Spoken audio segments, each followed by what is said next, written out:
Welcome back. This is Newsfile, it's your most authoritative news analysis platform, and here on Newsfile we put Ghana first. And my guest this morning, Victoria Bright. You call her Vicky Bright, international corporate lawyer and entrepreneur. Kwame Boafo Akufu Esquire of Ekropong Ekwapim, here in the studio, live in the studio here on Newsfile. Bright Simmons is Honorary Vice President, Imani Africa. He joins us via Zoom. Abraham Amalba is Director General, National Road Safety Authority, and member of the NDC Legal and Communications team. Hobna Boateng is MP, Ejuso, and Deputy Ranking, Security and Intelligence Committee of Parliament. And Oliver Bakavomawo is Constitutional Rights and Policy Strategy Advisor at Democracy Hub. They have one specialty that many of you associate them with. That's the Democracy Hub. They organize demonstrations. We understand you are planning a demonstration in September. In September, yes. Who has done you wrong? I mean, demonstrations or protests are not only about wrong, but it's also to call attention. And I think that, as we all agree that Galamsay is an existential crisis, I think that citizens must continue to demand action on duty bearers. And I think that's what this is about. We thought that from what we are hearing, that this government has sort of upped the ante in the fight against Galamsay. So what's the demonstration about?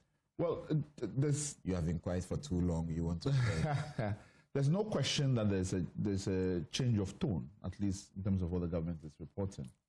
But also a lot of things which, I mean, thanks to the work of Erastus, we can also agree that there are failings in several aspects. There are also failings in terms of the own government's own commitment regarding the repeal of LI 2462, the government's own considerations about the use of the gold board, and in terms of what revenue is coming in, about tracking and be able to determine what is coming from Galamsay sites, or whether or not now we are state sanctioning the purchase of gold that is coming from Galamsay sites is a matter of concern. The treatment of foreign nationals as vis-a-vis Ghanaian nationals is also a question of concern. So there's a host of issues, which is, and I want to be clear, it's also about mobilizing public support to keep the pressure on. So it's not necessarily always a question about pointing out failures, but also letting the government feel the sense that there's a huge public demand for more action. And when in September you doing this? On 21st of September. 21st of September. Which has kind of become a pilgrimage, Nkrumah's birthday. The last time that date was almost thwarted, you didn't get it. And you are hoping to gather around the Jubilee House again? We haven't put out an official venue yet, but we're still thinking through. All right. So good morning, ladies and gentlemen. Thank you so very much. And good morning, Kwame. Thanks for making time to join us. We have very serious business to deal with, but we want to begin with picking very brief comments, a minute or two from our guests about recent developments. This government is only 7 months old, but the GJA, Ghana Journalists Association, tell us that the annual average numbers of assault on journalists doing their lawful, constitutionally sanctioned duty, which is about 12 assaults.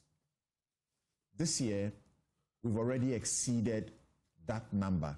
We're doing about 14, we understand. And so we want to understand what exactly is going on. At the Ablikuma North by rerun, there was such brutality meted out to not only journalists, but also, other persons who were there to cast their ballot.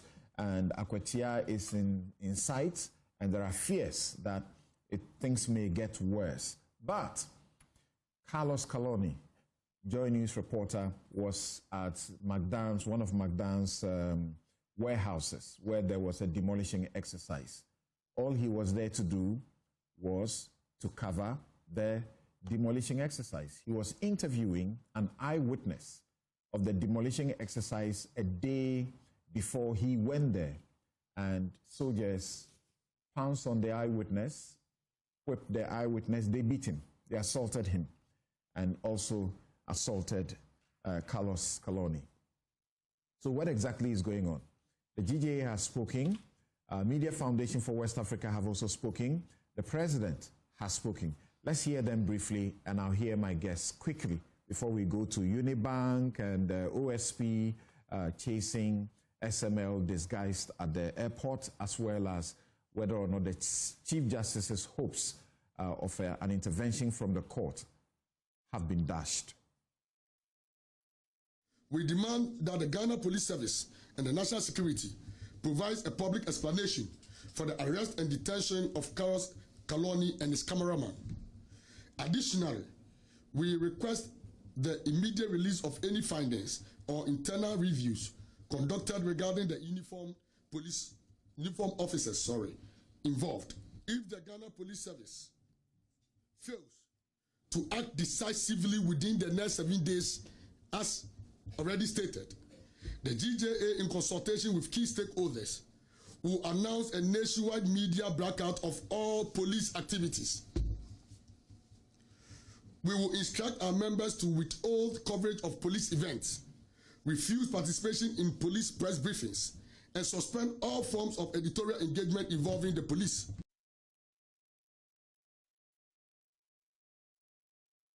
The data available to us, the information and records available to us indicate that the average attack on journalists every year stands at 12. So if we have already recorded 12, even before the end of the 7th month, it is very, very scary and alarming. A detailed update on the status of investigations into all reported attacks against journalists across the country within the past 7 months. We expect these demands to be met within 7 days from the date of this statement.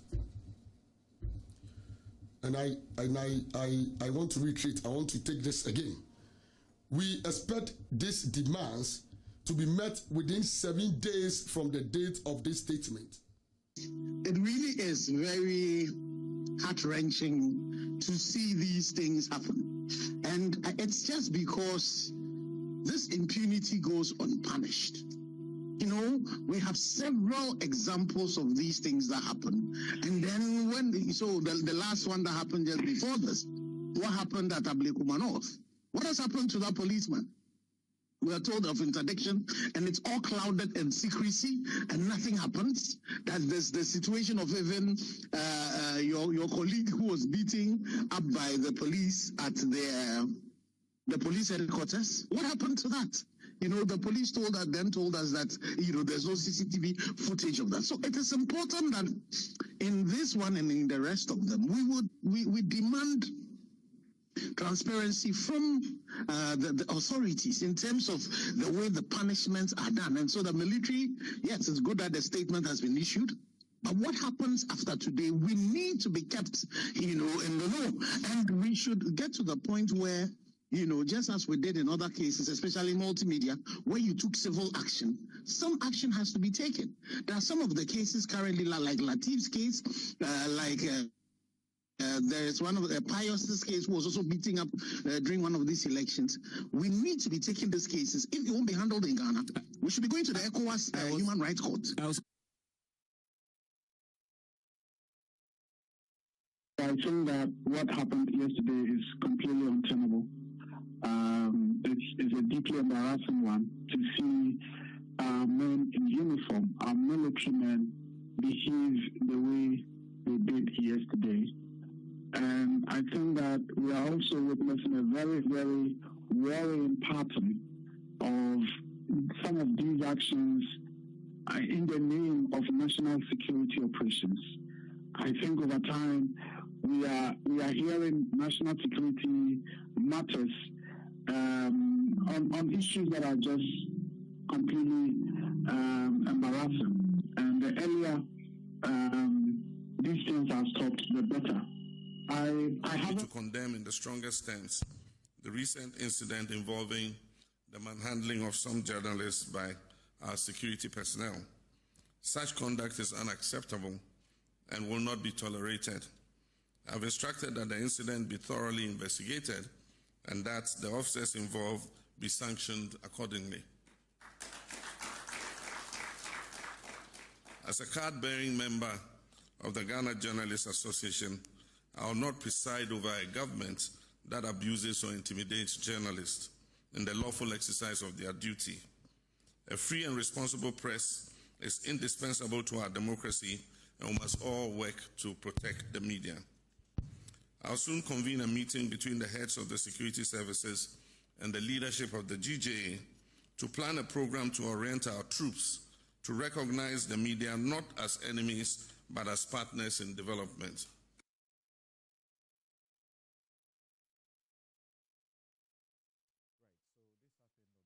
And the demolition started on Tuesday, continued on Wednesday, and this occurred. Yes, so Vicky Wright, what do you have to say about the incidents and what we ought to do to stop them? Well, I mean, clearly, Samson, this is totally unacceptable. We cannot have a society where journalists are just being beaten up, slapped, etc.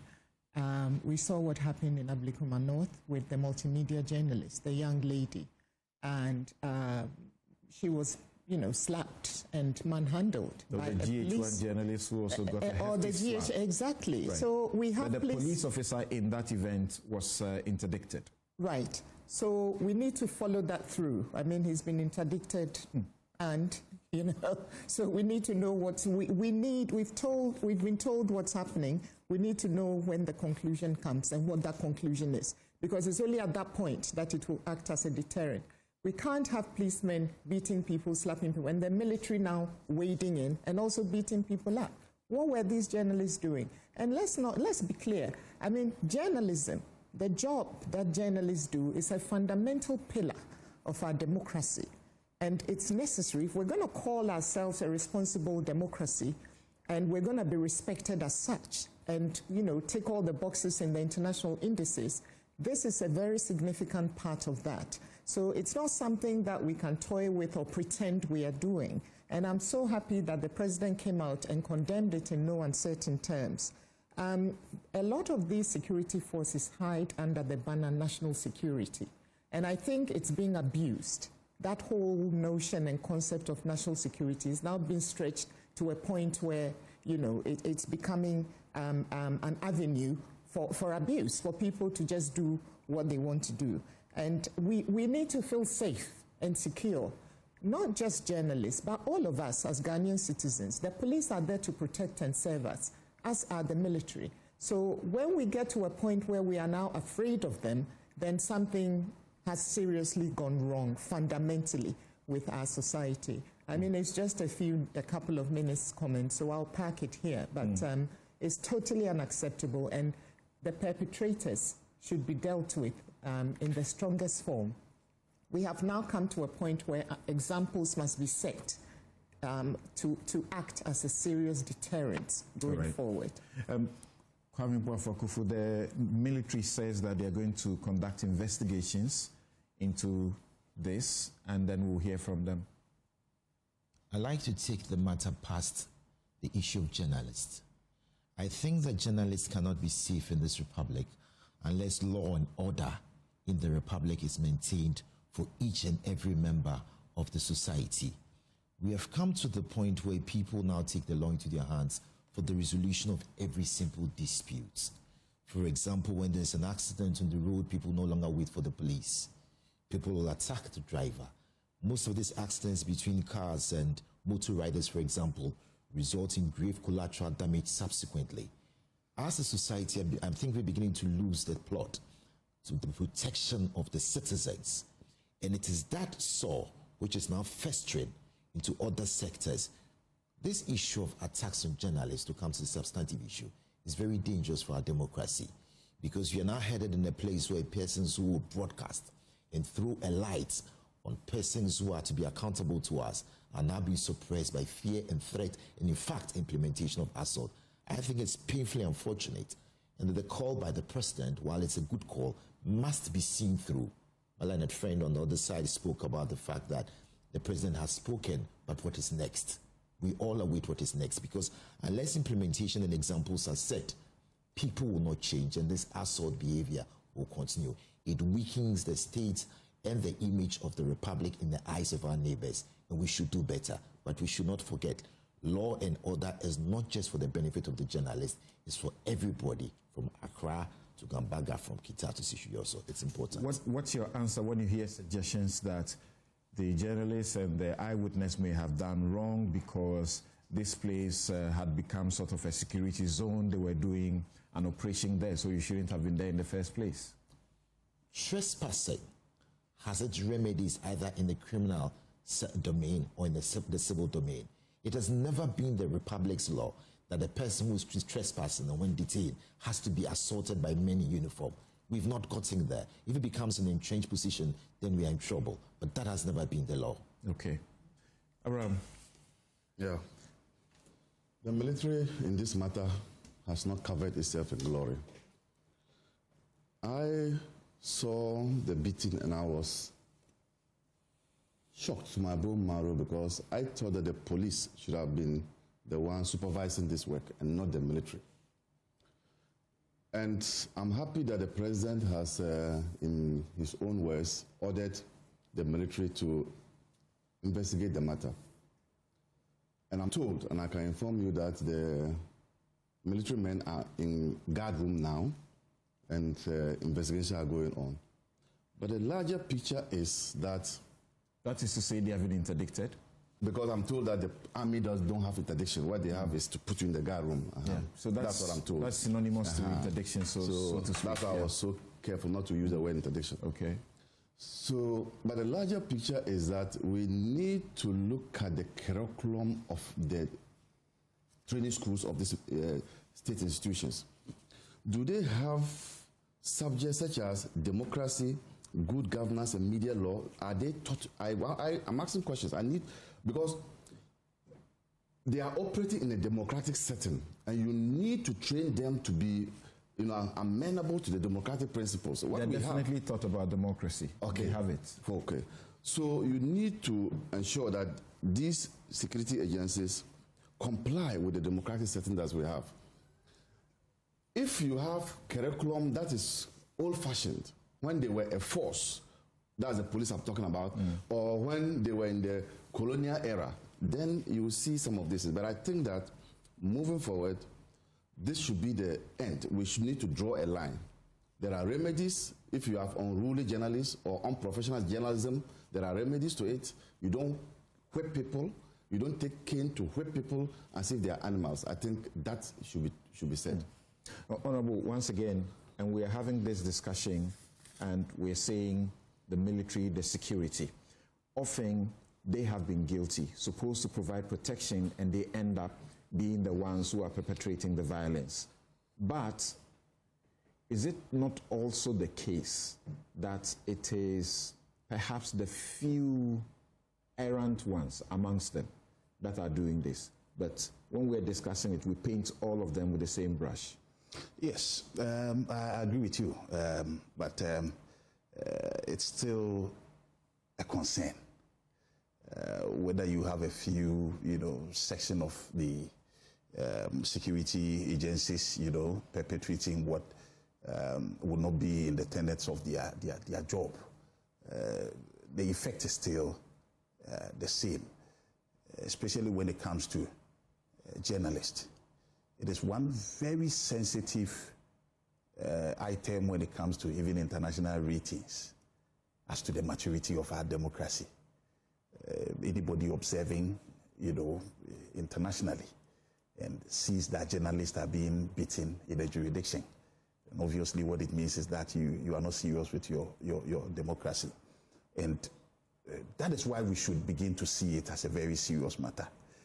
Also, when we have come to a certain consensus that in this democracy that we are practicing, without the media, I don't know what we can do with our democracy. If we sit in parliament and pass all the laws and do all the scrutiny and oversight, the executive does all that it has to do, and then there's no, what we have come to describe as the fourth realm, to take it out there and to break it down for the consumption of the general public. And also other areas of unearthing what the people need to see. then our democracy hasn't come to where we expect it to be. So an assault on journalists is like an assault on any other arm of government, which shouldn't be taken lightly. In the larger context, and because most of these things are perpetrated by people in the security service, and my senior also did indicate the worrying emerging issues about national security. When you read the national security law, you do not see a contemplation of a weaponized group of people. I don't see that to be the intent of the law, especially even in modern times where national security is now about human security. It is about research. It is about helping government with timeous obtain of intel. It is not about people wielding guns. And, well, I was going to say something, but we are on TV. I will not say it. I happened to be at a police station where an officer of national security was asked to write his name, and it became a problem. And he was wielding, yes, he was wielding gun. You know, so you could see that he has no form of education whatsoever. And these are people wielding. Recently, you may have heard I don't about believe this. I don't believe I'm this. telling you, I was there. You may have heard about the issue with the Forestry Commission, where people had gone there in the name of national security to lock up estate agencies. So we have examples of states that went into that kind of rogue national security operations and its repercussions ultimately on the democracy. Okay. So we should look at it in that wider context, right. And deal with it as we should. Thank you. Now, Oliver, there are people who say that they are irresponsible journalists around the place. They are mercenaries these days. A lot of them around town. They are just misbehaving, and some of them, their actions can plunge this country into trouble. So if they are getting some discipline, sort of, from the security agencies, why are we complaining?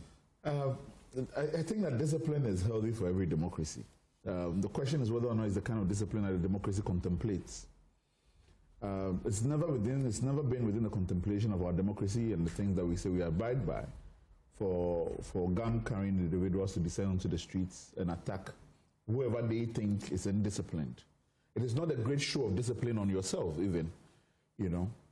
And one of the things that I think I want to be able to emphasize as well is it's not a rogue individual or one or two individual problem. It's a culture problem. When you go from what happened to Sam George to what happened in Sherman, and there's so many instances in terms of what happened to Lateef Idrisu, and what is happening now.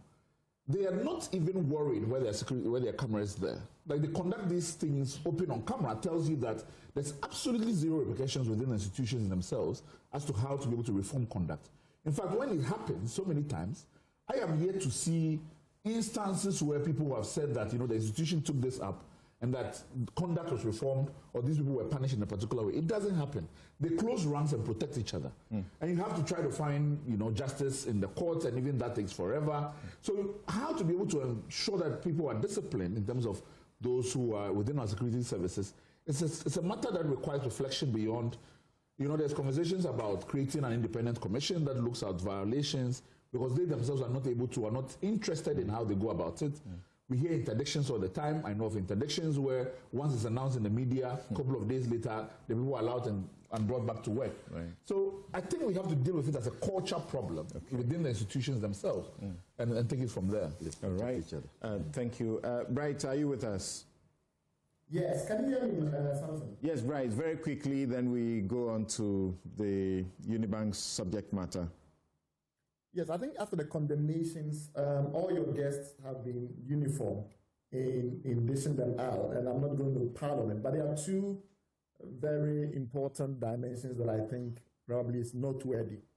One dimension is in relation to the specificities of this particular case, where what we saw was clearly the act of soldiers.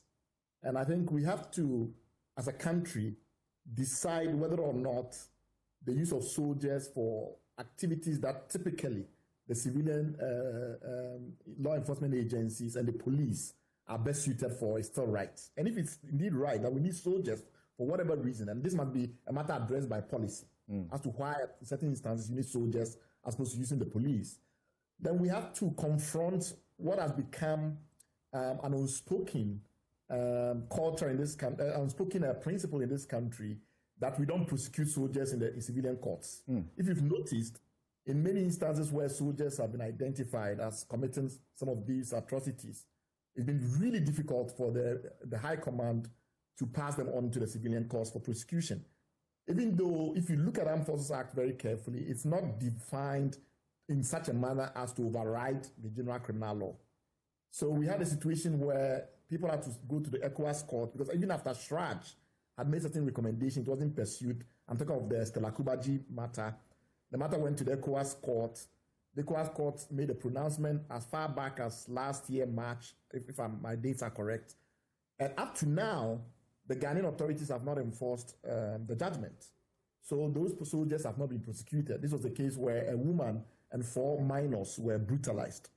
So we have an unspoken principle, is my view. But the question is, do you want to set policy that clarifies this?